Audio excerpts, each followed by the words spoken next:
Hello everyone, आज हम बात करेंगे विटामिन डी3 इंजेक्शन के बारे में। हम जानेंगे विटामिन डी3 इंजेक्शन लेने से क्या होता है, इसका साइड इफेक्ट भी जानेंगे और जानेंगे इसका फ़ायदा भी। और चलिए वीडियो में बने रहिए, और मेरे चैनल पर नए आए हैं तो सब्सक्राइब कर दीजिए और वीडियो को शेयर कर दीजिए अगर अच्छा लगे तो। हम पूरी जानकारी देंगे विटामिन डी3 इंजेक्शन के बारे में, इसका डोज क्या है, कैसे लेना चाहिए और कब कितने दिन में लेना चाहिए बताएंगे। विटामिन डी3 इंजेक्शन जो है अरेस्टी कोलिन अप्लाई डी3 का नाम से आता है। बहुत सारा कंपनी है तो उसमें कंपनी से आता है, आप किसी भी कंपनी के ले सकते हैं। विटामिन डी3 इंजेक्शन जब गोलियां काम नहीं करती है तो इंजेक्शन जो उससे बेहतर काम करती है।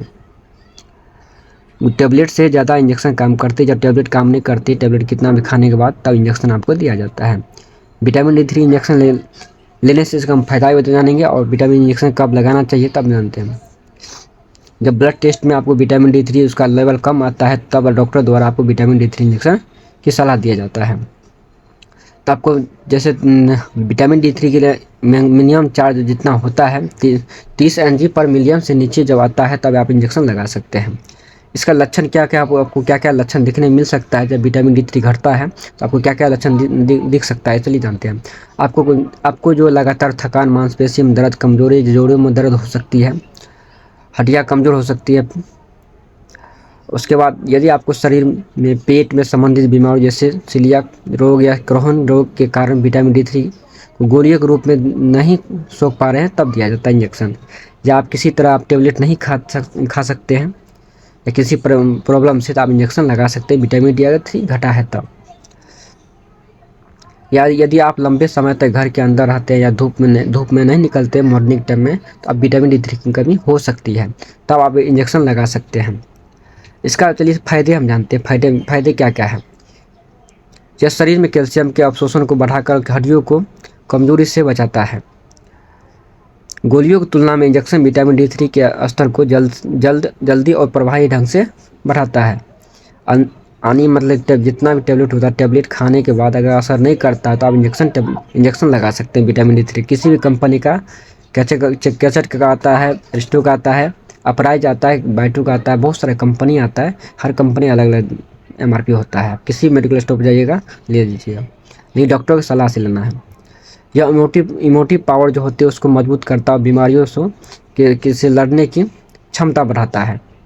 इमोटिव पावर बढ़ाता है, मांसपेशियों की कमजोरी को कम करके बेहतर काम करने में मदद करता है। मानसिक तनाव और अवसाद को कम करने से सहायक हो सकता है। देखिए विटामिन डी3 इंजेक्शन का हम साइड इफ़ेक्ट बारे में जानेंगे। इसका क्या क्या साइड इफेक्ट हो सकता है। आमतौर पर यह सुरक्षित है, लेकिन कभी कभी ये लक्षण दिख सकते हैं। अगर ये लक्षण दिखे आपको तो ये इंजेक्शन तुरंत रोक देना चाहिए। आपको डॉक्टर को सलाह लेना चाहिए कि हाँ मेरी प्रॉब्लम है ये।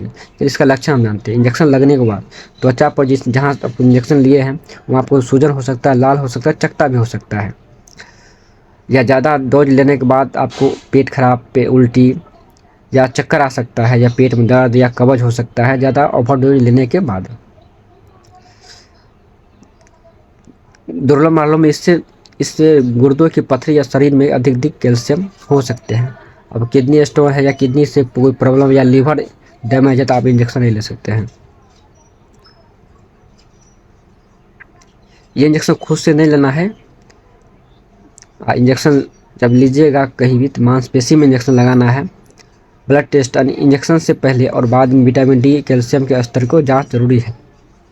किडनी या हृदय की बीमारी, अगर आपको किडनी की बीमारी या कैल्शियम का स्तर उच्च होना या दिल की बीमारी है तो आप डॉक्टर से सलाह से इंजेक्शन लें, अन्यथा न लें। दवाओं के इंट्रोडक्शन, यदि आप पहले से कोई अन्य सप्लीमेंट या दवा ले रहे हैं तो डॉक्टर्स को बताइए कि हम ये कोई मेडिसिन ले रहे हैं, क्या हम इंजेक्शन ले सकते हैं या नहीं ले सकते हैं, तब इंजेक्शन आपको लेना है। उपचार के दौरान दूध, दही और हरी सब्जियों का सेवन करें ताकि कैल्शियम की कमी ना हो।